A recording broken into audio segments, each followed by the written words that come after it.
5, 4, 3, 2, 1. Welcome to Highway of the Hidden, where the forgotten roads of history still breathe, and the night hides more than shadows. Here, the restless dead whisper in the dark, cryptids stalk the tree line, and conspiracies linger just out of sight. Every mile takes us deeper into the unknown, and every story carries a chill. So buckle up and join me as we take a ride down the highway.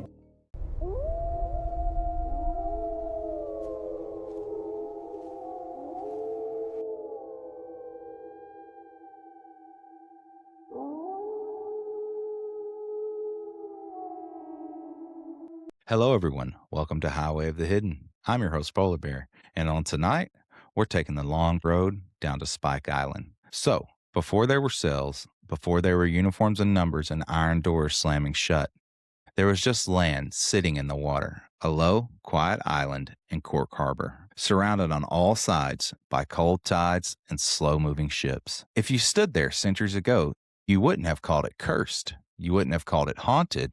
You would have called it useful. And usefulness, more than evil, is where places like this begin. Spike Island sits exactly where power likes to sit. Not inland where people can wander freely, and not far out to sea where control becomes difficult, but right in the throat of the harbor. Every ship that entered Cork passed it. Soldiers, prisoners, supplies, famine ships, coffin ships, all of them slid past that shoreline. From the beginning, Spike Island didn't need to shout to matter. It just needed to be there, watching, waiting, unavoidable. In the late 18th century, the British Crown recognized that truth immediately. This island was not valuable because it was large or fertile or beautiful. It was valuable because it could see everything and be escaped by almost nothing. So they fortified it. Stone walls rose, gun emplacements were carved into the rock, barracks filled with men who came and went on rotation.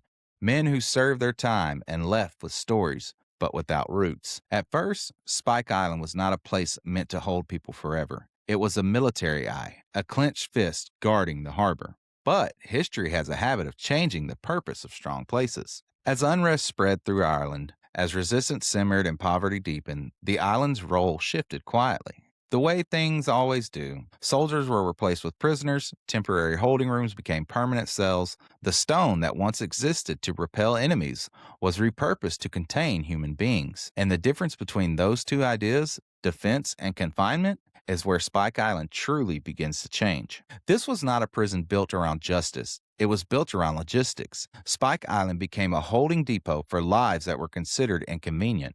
Men arrested for theft, for vagrancy, for resistance, for survival, men who broke laws, and men who simply existed in a system that had no place for them. They were sent here not always because of what they had done, no, but because of where they stood in the social order. Poor, Irish, replaceable. Most of them believed Spike Island was a stop along the way, that if they endured it long enough, something else would come, right?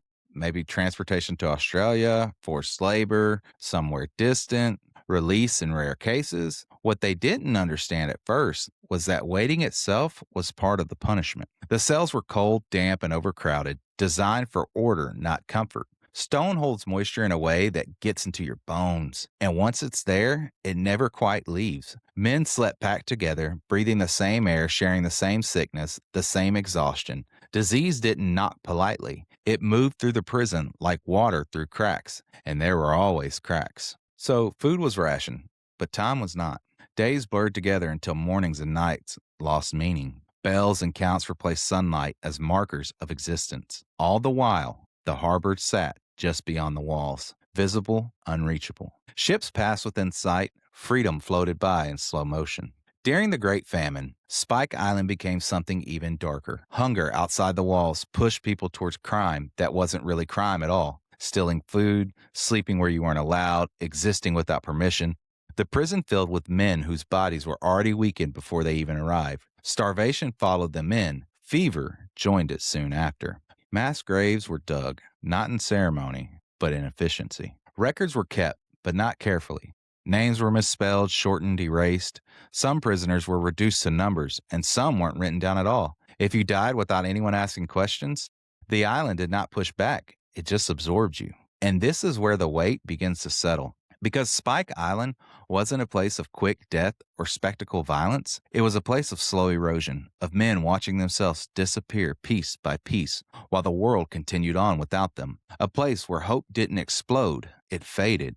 And fading is quieter, but it lasted longer. Power lived comfortably here. Guards came and went, officers rotated, the system continued smoothly, and the prisoners learned something important. Something that changes people at a fundamental level. The realization that no one was in a hurry for them to leave, and that their suffering did not disrupt the machine. That time itself was no longer theirs. Waiting became the dominant experience. Waiting for transport, waiting for release, waiting for news, waiting for sickness to pass or take you, waiting for your name to be called, knowing it might never be. Spike Island didn't need chains to feel confining. The water did the work. Even if you escaped your cell, even if you slipped past the guards, the harbor still waited for you. Cold, wide, unforgiving. Most men understood that before they ever tried. The island taught you quickly where the edges of possibility were. Eventually, the prison population thinned. Transportation policies changed. Military priorities shifted. The island's purpose faded again, as it had before. But something had already taken root there, something that does not leave when the buildings are empty. Because places where human beings spend years waiting without resolution doesn't reset cleanly. They don't simply return to stone and grass. They remember pressure. They remember breath. They remember the sound of men lying awake at night, listening to the water, measuring time and heartbeats. Spike Island was never about cruelty for its own sake. It was about control through delay, about breaking people, not with violence, but with patience. And when you understand that, when you really sit with it, you begin to understand why this island feels the way it does long before anyone ever talks about ghosts. This was a place designed to hold lives in suspension, to pause them indefinitely, to let the world move on without them. And nothing that begins that way ever truly lets go. You really don't understand Spike Island until you stop thinking of it as a place people were sent and start thinking of it as a place people were kept. Held in the middle of the harbor like a clenched hand. The trick wasn't just the walls or the guards or the iron. The trick was the way the island turned time into something thick and heavy, something you had to push through with your whole body. For a man inside those stone corridors, the sea wasn't scenery. It was a message. You can see the world, you can watch it move, and you still can't touch it. Picture what it means to wake up in a space that never truly dries. Stone sweats, floor stay cold. Your clothes never feel fully warm again. Once they've been soaked through with the harbor damp, the air has that sour, salty bite to it. And it doesn't matter how many bodies are in the room, it never feels comfortable. It feels crowded and lonely at the same time. The kind of crowding where you can hear other men breathing inches away from you and still feel like you're stranded. A prison like that doesn't have to be dramatic to be brutal, just has to be consistent. The daily rhythm wasn't built to help anyone survive. It was built to keep order moving like a machine. Counts, commands, work details, meals that were measured, not served. The body learns quickly what the system wants: compliance, quiet, predictability. Even conversation becomes a risk. Not because of secrets, but because anything that turns you into a person again threatens the structure. So men learn to talk low, to keep their eyes down, to move when they were told. You could strip a man of his freedoms, but if you want to strip him of his spirit, you strip him of his choices so small he stops noticing they're gone. And the island was built for that. Not just the cells, but the way everything funneled people where they needed to go. Corridors that forced lines, doors that created checkpoints, stone that carried sound so footsteps and keys and orders became part of your nervous system. A man could be lying still and still feel controlled because the building itself was a kind of discipline. Even when no one touched you, you could feel the system's hand on your shoulder. The power dynamic was simple though, and it was absolute. Guards had names, uniforms, a direction in life. Prisoners had numbers, sentences, and uncertainty. Uncertainty is a punishment people don't talk about enough. A beating is immediate. You can point to it. You can heal from it. But uncertainty sits on you every day. When you don't know when you'll leave, you don't know who you'll be when you do, that kind of waiting changes the way a man speaks, the way he sleeps, the way he imagines the future. Eventually, some men stop imagining it at all because imagination becomes the source of pain. Spike Island was also a place where the outside world could feel like a rumor. You'd hear about transport ships, lists being made, names being called. Men would cling to that like a lifeline. A ship meant movement, and movement meant possibility, even if the destination was brutal, even if the destination was exile. Because the mind, when it's trapped, will take almost anything that isn't the same four walls. Could be a death sentence and still feel like relief because at least it broke the endless loop of waiting. But not everyone got moved. Not everyone got processed cleanly through the system. Some men were held because paperwork lagged behind reality. Some were held because the machine was overloaded. Some were held because the political moment demanded bodies in prison, bodies in chains, bodies removed from the streets. And that's the part that hits hard when you sit with Spike Island long enough. So much of it wasn't about individual guilt, it was about crowd control, about fear as a policy, about making an example out of people who were already starving. During the famine years, sit with me, people, imagine this. The cruelty of the situation became almost unbearable to imagine, right? Because the lines between criminal and desperate, they basically dissolve. Hunger doesn't negotiate. Hunger doesn't care about laws written by people who have food. Men stole because their families were dying. Men broke rules because rules didn't keep you alive. And when those men were arrested, they didn't arrive at Spike Island as healthy prisoners who could serve a sentence. They arrived already hollowed out, weak from malnutrition, sick from exposure, worn down from walking too far with too little in their bellies. Some of them were barely standing when they crossed into the island's control. Now imagine taking those human conditions, right? Thin bodies, compromised immune systems, exhaustion, grief, and packing it up into small stone rooms with too many people and not enough air. Disease isn't a possibility at that point. No, it's a guarantee. Fever moves faster than discipline. Dysentery doesn't respect rank. Respiratory sickness becomes a communal sentence. A cough in one corner becomes a chorus by nightfall. There's a specific kind of dread that settles over a group of men who realize sickness has started. Not panic, not hysteria, just that quiet resignation where you understand there is nowhere to go and nothing to do except wait and hope your body holds out longer than someone else's. In a place like Spike Island, hope becomes a complicated thing. Too much hope can break you because every disappointment hits like a hammer, but no hope at all turns you into something numb and drifting. And numbness is dangerous because you stop caring whether you live. So men learn to ration hope the way the prison rationed food. A little bit, carefully, just enough to get you through the day. A whispered belief that maybe your name would be on the next list. Maybe you'd get moved. Maybe you'd be released. Maybe your family would survive outside those walls. Maybe.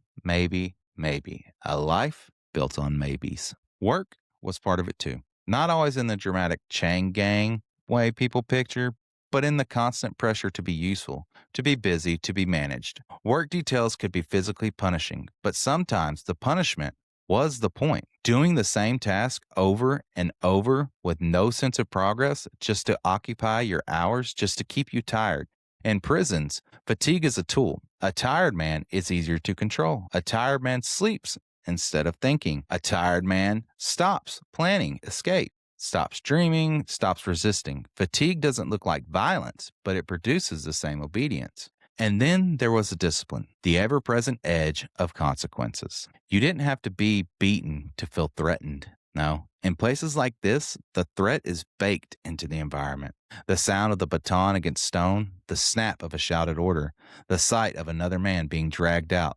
The lesson is always visible, even if it isn't happening to you today. And the men who broke rules, whether out of defiance, desperation, or simply because hunger and sickness made them careless, those men were reminders to everyone else that the island could always tighten its grip. You also have to consider the psychological cruelty of being surrounded by water. In an inland prison, the world is far away. On an island prison, the world is right there. Glinting in sunlight, moving with ships, carrying voices across the harbor.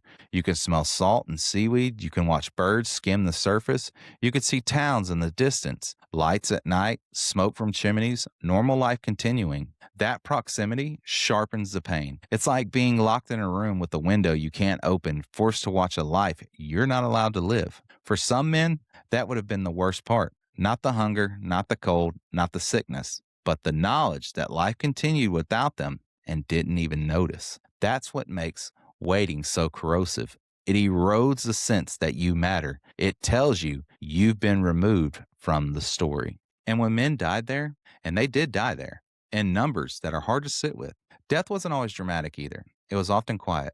A man gets weaker, he stops eating, he stops speaking, he lies down and doesn't get up. If he's lucky, someone notices quickly. If he's unlucky, he becomes another still body in a room full of living ones who have learned to look away because looking too long means imagining it could be you next. Grief inside a prison has to be swallowed. There's not room for it. There's not permission for it. So it turns inward, becomes bitterness, becomes numbness, becomes silence. But families outside the walls, they had to wait too. And that's the part that doesn't get enough attention when people talk about prisons like Spike Island. The suffering doesn't stop at the gates. No. Wives, they'd wait for letters. Mothers, wait for news. Children's waited for a father who might never return. And when the system fails to keep records, when names are lost or misspelled or erased, the waiting becomes endless. A family can't mourn what it can't confirm. So the island didn't just hold prisoners. It held entire households in limbo. So as we carry along, you'll start to see a pattern in Spike Island's history. It specializes in limbo and holding and making sure nothing resolves cleanly. And the longer you think about that, the more you understand why the island's story feels so modern, even though the stone is old, because limbo is still one of the most terrifying things humans can experience. The not knowing, the not being able to plan, the not being able to end something. That's a psychological torture that doesn't require whips or chains. It just requires time and control. In some ways, Spike Island was like a pressure valve for society. When poverty surged, when unrest threatened authority, when hunger pushed people into the streets, you could sweep bodies into institutions and call it order. You could turn human desperation into crime and then turn it into justification. That's how systems protect themselves, not by solving suffering, but by hiding it. Spike Island made suffering invisible to the mainland, tucked away in the harbor behind walls of stone and a stretch of water. And if you were one of the men inside, you felt that unfairness too. And you felt it in a way that wasn't philosophical, it was physical. Your ribs showing through your shirt, your hands cracked, your stomach knotted, your mind trapped in a loop of worry. You might have been thinking about bread more than politics, thinking about sleep more than rebellion. The system didn't have to convince you with speeches, it convinced you with hunger and fatigue, and the slow realization that your life was no longer yours. This is where Spike Island's foundation gets truly set. Not in the building of walls, no, but in the building of a certain kind of human memory. The memory of being counted like livestock, the memory of being reduced to a line in a ledger, the memory of waiting for your name and hearing someone else's instead, the memory of listening to the harbor at night, hearing distant life, and realizing you are separated from it by something more than water. You're separated by power. And here's the part that sticks with me, okay? Because it's the kind of truth that makes a place feel heavy when it gets quiet. Some men probably stopped thinking of escape because escape wasn't the real goal anymore. The real goal was simply to endure, to make it through one more day without breaking, to keep a piece of yourself intact in a place designed to grind you down. That kind of endurance is heroic, but it's also tragic because it's force. It's survival under a hand you can't pry off your throat. Spike Island in this era wasn't just a location. It was a method, a way of saying, we can remove you, we can hold you, we can wait you out. And the men inside learned that the island didn't have to hurry. The island had all the time in the world. The heart of Spike Island is waiting, and waiting was weaponized. Waiting was institutionalized. Waiting turned into a slow, grinding loss that took not just bodies, but names, futures, and a whole family's sense of closure. And by the time the island's role began to shift again, by the time the population changed and policies evolved, that imprint had already been pressed deep into the stone, deep into the routines, deep into the harbor air. The island had learned what it was good at. It was good at holding people until they became ghosts in the world's memory. long before anything supernatural ever entered the conversation. By the time the systems around Spike Island began to change, the damage had already been done in ways that didn't show up in official reports. On paper, policy shifted, transportation slowed, military priorities evolved, administrations, they were reconstructed. But places like this don't reset when the paperwork does. They linger in habits they've learned, and Spike Island had learned how to hold people for a very long time. It learned how to weight them down.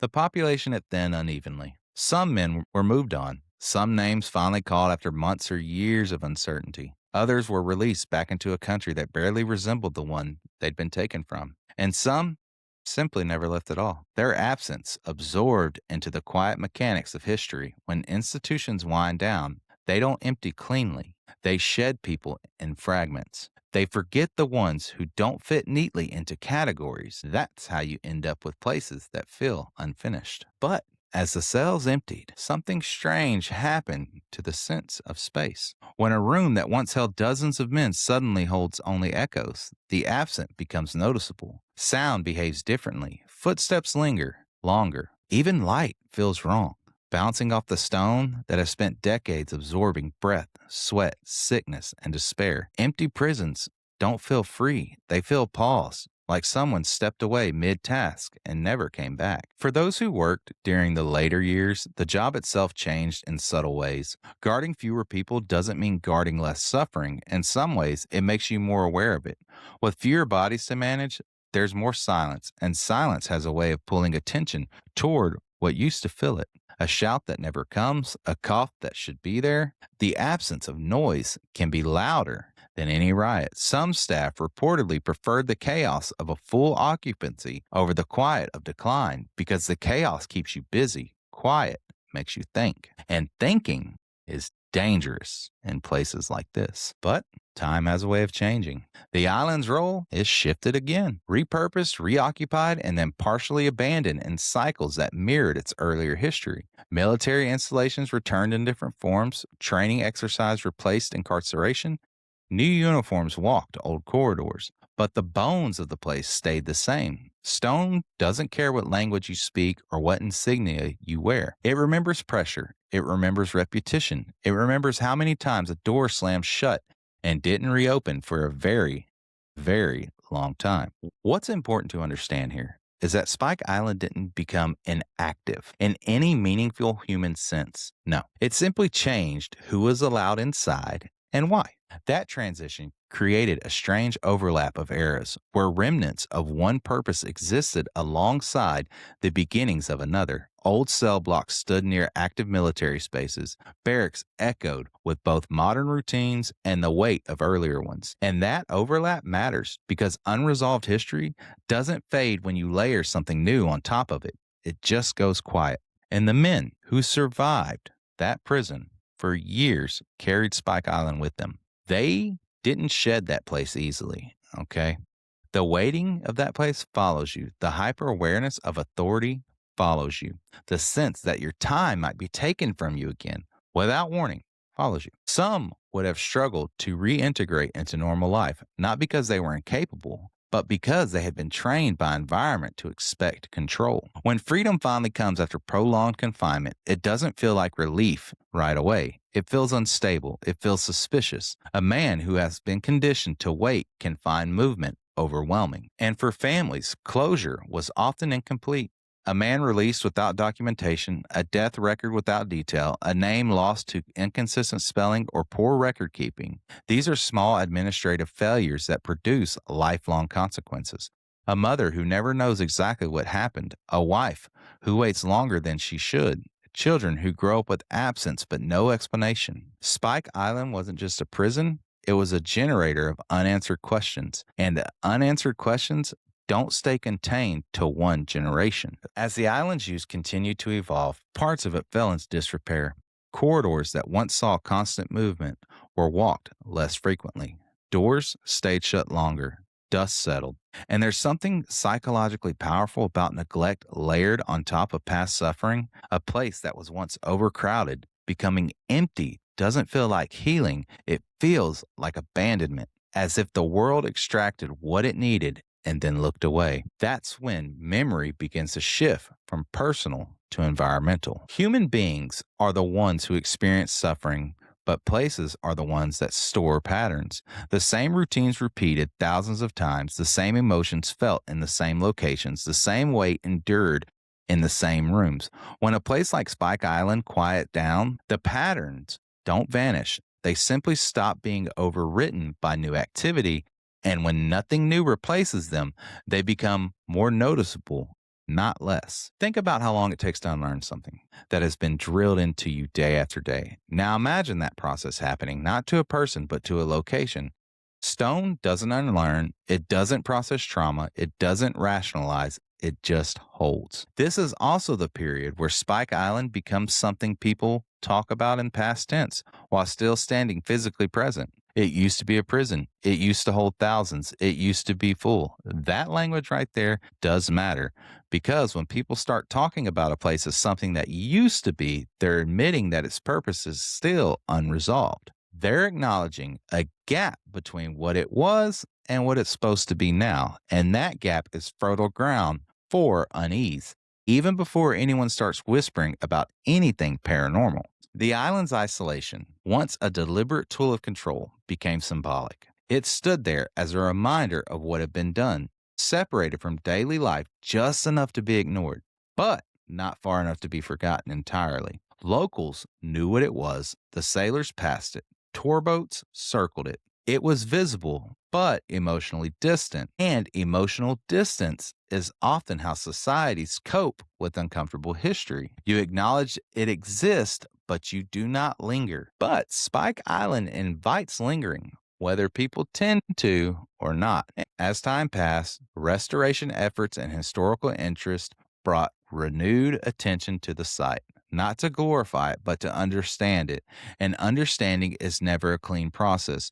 When you walk through spaces like this with modern eyes, you bring curiosity, respect, and distance, but you also bring vulnerability. Because once you slow down enough to really look, you can't unsee the scale of what happened there. You start to notice how small the cells are, how narrow the corridors feel, how the walls curve in ways that make you feel subtle, confined, even when you're technically free to leave. That's the strange legacy of a place like Spike Island. Even when it's no longer actively imprisoning anyone, it still teaches lessons about power, about patience used as a weapon, and about how systems can erase individuals without ever raising their voice. And those lessons aren't delivered through plaques or signs. They're delivered through sensation, through the way your footsteps sound too loud, through the way your body reacts before your mind does. So by the time Spike Island stands largely empty, repurposed, or preserved, it has already accumulated more than stone and structure.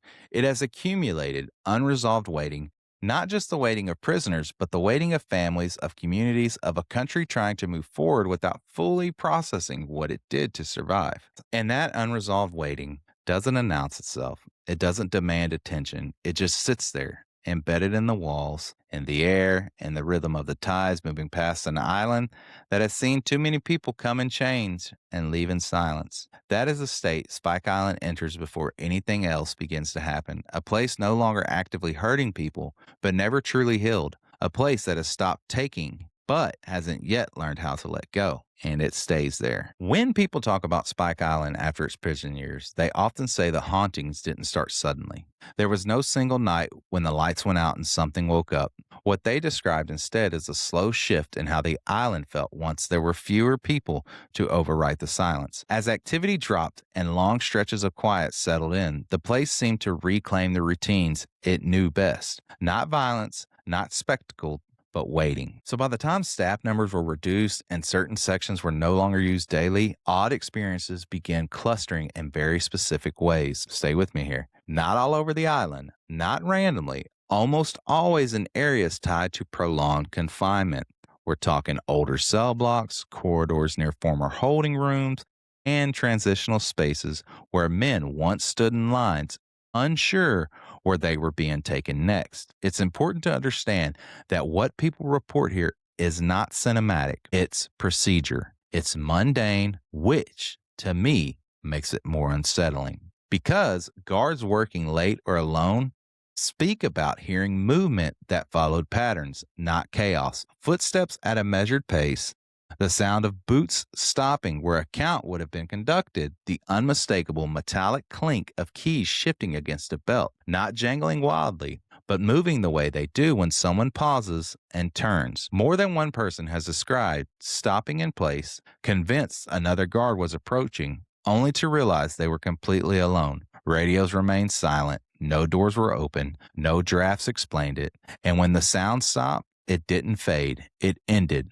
as if whatever routine had been completed. Some of the most persistent reports involve voices, but not in the way people expect. No screaming, no threats, just speech. Low, tired, conversational speech that doesn't quite rise above the zone. A former caretaker described hearing a man speaking behind him quietly, close enough to feel intrusive, only to turn and find an empty corridor stretching out longer than it should. Another account tells of a staff member locking up for the night who heard what he described as count responses, indistinct murmurs that rose briefly and then stopped all at once, like a line of men answering a roll call that no longer existed. Visitors, especially those unfamiliar with the island's history, often report physical sensations before anything auditory or visual happens. Sudden pressure in the chest, a tightness in the throat, the feeling of being watched not by something hostile, but by something attentive. People describe losing track of time in certain sections, convinced they've only been standing still for a moment, but when several minutes have passed. Others report overwhelming fatigue that sets in without warning, as if their bodies are responding to an environment trained to exhaust people. So one particular consistent experience occurs in former cell areas where prisoners waited for transport orders. Multiple individuals separated by years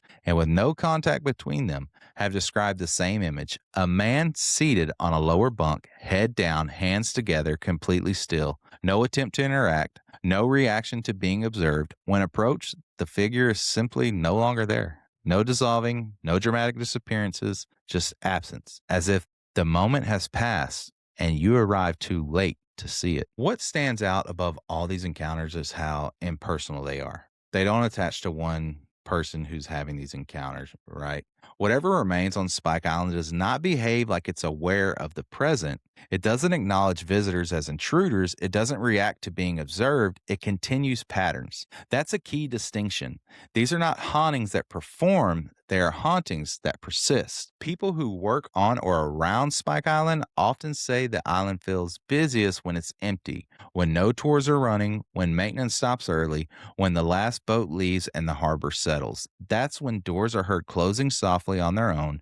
That's when footsteps echo where no one is walking. That's when voices are reported most clearly, not loud enough to understand, but too structured to dismiss as imagination.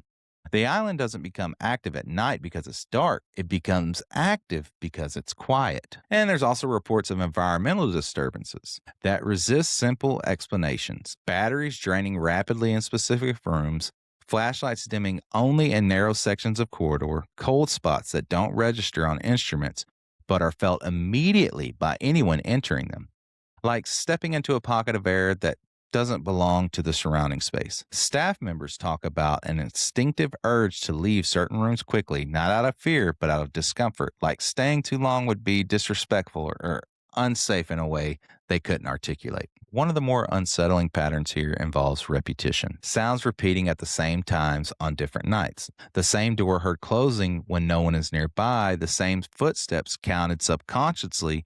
3 steps pause, 3 steps again, matching the pacing of a guard making rounds. This is where the island's history becomes impossible to ignore.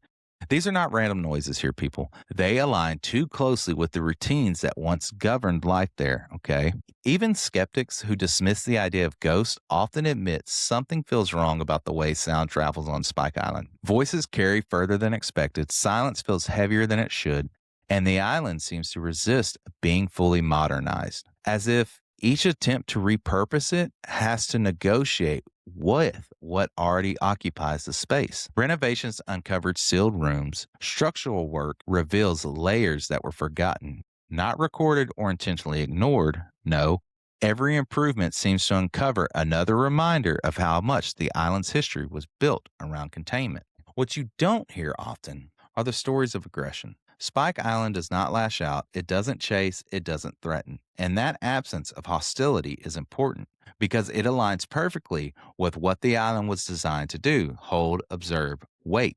The people who suffered here weren't met with sudden violence. They were met with systems that wore them down over time, and whatever lingers appears to operate under the same rules. Some visitors leave shaken, unable to explain why. Others feel an overwhelming sadness that lingers long after they return to the mainland. A few describe a sense of relief once they leave the island, like stepping out from under pressure they didn't realize they were carrying, and many, without knowing, ask the same question when the tour ends: why does this place feel so heavy? That question is the key to understanding Spike Island's hauntings. They are not about fear, they're about residue, about routines embedded so deeply into a place that they continue without intention, about waiting that never received resolution, about people whose lives were paused and never fully restarted. By the time you reach this point in the inland story, the line between history and haunting begins to blur, not because the past is being reenacted, but because it was never finished. The island didn't get closure, it didn't get release, it just simply went quiet. And quiet on Spike Island has never meant empty. By the time people start asking why Spike Island behaves the way it does, they usually already felt it. The heaviness doesn't come from a single story or a single sighting, it comes from accumulation, from realizing that the island doesn't react to people so much as it absorbs them into a rhythm that predates their arrival. The first part we talked about is where encounters begin to surface, and then we talked about where patterns become impossible to ignore. What long term staff and repeat visitors notice first is consistency, not escalation, not chaos, but consistency. The same corridors provoke the same reactions across different people. The same rooms drain energy emotionally and physically. The same stretches of stone feel harder to breathe in. This isn't a place where experiences feel personalized. It's a place where people are pulled into something already in motion. That distinction matters because it refrains the island not as a stage for spirits, but as a system still running long after the original purpose ended. People often report that their sense of time shifts while standing in certain areas, okay? Watches, they don't stop, and phones don't fail, but minutes stretch in a way that feels disproportionate. A quick stop turns into a long pause. Conversations trail off. People forget what they were about to say. When they check the time afterward, it doesn't line up with how long it felt. That distortion echoes the lived experience of the prisoners themselves, whose days were measured not by progress but by endurance. Time on Spike Island has always belonged to the institution, not the individual. There's also a noticeable emotional flattening that happens to some visitors. Not fear, not panic, a dulling. People describe becoming quieter without meaning to, walking slower, lowering their voices instinctively. Even groups that arrive laughing tend to spread out and fall silent after a few minutes inside the older sections. That behavioral shift is subtle, but it's telling. It mirrors the learned behavior of men who once lived there. Keep your head down, don't draw attention, don't take up space. And then there's the waiting. Multiple accounts describe a sensation of being expected to remain where you are, even when there's no logical reason to stay. People pause in corridors without realizing why. They hesitate before doorways. They feel reluctant to leave rooms that make them uncomfortable, as if stepping away would be abandoning something unfinished. This isn't curiosity, it's obligation. An obligation without instruction is deeply unsettling because it mimics the psychological environment of incarceration, being held without explanation, without timeline, without agency. Some staff members who have spent extended time on the island describe changes in their dreams, not nightmares exactly, but repetitive dreams. Standing in line, waiting for instructions, searching for paperwork, being told to wait somewhere, and then forgotten. These dreams don't feature violence or threat. No, they feature bureaucracy, delay, powerlessness, as if the island's dominant emotional output isn't terror, but suspension. And that aligns disturbingly well with its historical function. There are also moments where the island feels crowded despite being physically empty. People describe a sense of proximity, like standing in a narrow hallway even when the space is open. Others report the feeling that they're interrupting something by being present, like walking into a room where activity has just stopped. This sensation often passes quickly, but it leaves behind a lingering discomfort. The awareness that you are not the primary occupant of the space, even if you're the only living person there. What's striking is how rarely those experiences are framed as ghost sightings by the people who have them. Most struggle to find language that fits. They don't say they saw someone, they say they felt someone had been there, or that something had just ended, or that they arrived late. That sense of lateness appears again and again in description of the Spike Island, as if whatever defines the place is always slightly ahead of you in time, operating on a schedule you don't have access to. Environmental reactions reinforce this impression. Sound that seems to acknowledge presence without engaging it, a door closing softly after someone passes through a space. Footsteps that stop when attention is drawn to them. It's not the behavior of something trying to be noticed, it's the behavior of something continuing regardless of the observation. That's the difference between a haunting that wants recognition and one that doesn't require it. People who spend enough time there begin to adjust their behavior unconsciously. They take fewer breaks, they double check locks that don't need checking, they avoid sitting in certain areas without being able to explain why. They report a low level anxiety that builds over hours, not sharp enough to cause panic, but persistent enough to be exhausting. Others describe a sense of relief that comes not when they leave a specific room, but when they leave the island entirely, like stepping off a pressure plate they didn't realize they were standing on. This is where Spike Island separates itself from a more theatrical haunted locations. There's no climax, no jump scare, no clear boundary, no between normal and paranormal. Instead, the island works on people the same way it worked on prisoners, gradually and personally through systems rather than events. You don't feel attacked, you feel managed, you feel processed, you feel subtly reorganized. And that's deeply unsettling when you think about it long enough, because it suggests that whatever remains there is not an echo of suffering, but a continuation of structure. The island remembers how to operate, how to avoid, how to pace people, how to reduce individuality through reputation and environment. And when living people enter that space, even briefly, they brush up against those residual instructions. Lower your voice, slow your steps, and wait. Some visitors report an emotional heaviness that doesn't lift immediately after leaving. They carry it back to the mainland, a lingering sadness, a sense of exhaustion that doesn't match physical exertion. It fades eventually, but not right away, as if the island takes a little while to let go, even after you've crossed the water. That delayed release mirrors the island's history too. Men weren't freed suddenly. They were processed out, gradually, with paperwork, with waiting, with uncertainty. Spike Island has never been a place of clean endings. It specializes in slow transitions and half closures and people being moved without resolution. So, by this point in the story, it becomes clear that the island doesn't need to overt manifestations to communicate what it is. The experiences people report aren't messages, they're conditions. You enter, and for a time, you exist under the same pressure that once defined daily life there. Not enough to break you, just enough to teach you something about control, endurance, and the quiet violence of waiting. That's why so many people struggle to explain what makes Spike Island unsettling. There's nothing to point to, nothing to blame, nothing to photograph, just a shift in the way you feel, the way you think, the way time behaves around you. A reminder that some places don't need to chase you to leave an impression. They just need to hold you long enough to be remembered. I have studied this for so long. Where you stop trying to categorize what it is, okay, whether it's a prison, a fortress, a historical site, or a haunted location, those words start to feel small. Because Spike Island doesn't behave like a place that fits neatly into one definition. No, it behaves like a place that was used repeatedly until something essential in it was worn thin. By the time you reach the end of this story, you realize the island was never really about punishment in the dramatic sense. It was about control through endurance, about removing people from the flow of life and letting time do the rest. And time, when it's weaponized, leaves a different kind of mark. Not a sharp, not sudden, just deep. What lingers here doesn't feel angry. It doesn't feel vengeful, okay? It feels unfinished. Like a sentence that was never completed, just trailed off and left hanging in the air. That's why so many experiences on Spike Island feel quiet and procedured, right?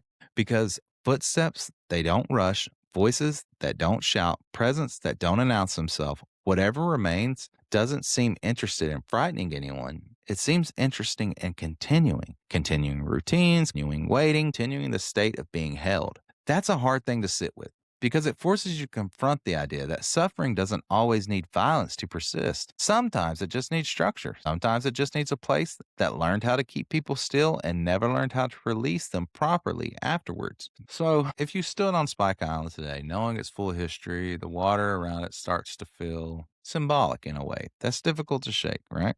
Not just as a barrier, but as a delay, a buffer between the island and the rest of the world, okay? Close enough that you can see life moving, far enough that it doesn't quite touch you. That distance is the same distance the prisoners lived with every day. Near, but untouchable, right? Visible, but denied. And that's what the emotional residue people carry with them when they leave. Not fear, not shock, but a subtle grief, a heaviness that doesn't belong to them personally, but brushes against them anyway, like borrowing someone else's memory for a moment and not knowing how to put it back down. When you leave Spike Island, the mainland feels louder, faster, less controlled, and for a brief moment, that feels like relief. But then another thought settles in, slower and heavier. How many other places like this existed? And how many still do? Hidden behind systems and paperwork and distance. Spike Island is just one island and one harbor, people. Okay? This is just one story. But what it represents is much larger. It's a reminder that the most enduring damage is often done without spectacle, without cruelty that makes headlines, done instead through waiting, through removal, through the quiet assumption that some lives can be paused indefinitely. And places, they remember that. They remember the stillness, the order, the silence after the doors stopped closing. Spike Island stands there now, restored and visited and documented, but never fully emptied of what it learned to hold. A place that no longer imprisons bodies, but still carries the imprint of a system that once did, patiently, thoroughly, and without apology. And if you listen closely, not for the voices or footsteps, but for that deeper sense of pressure, you might understand why people leave with the same unspoken feeling that some places don't need to keep you forever, that they need to teach you what it feels like to wait. And with that being said, I'm your host, Polarbear, and this has been Highway of the Hidden.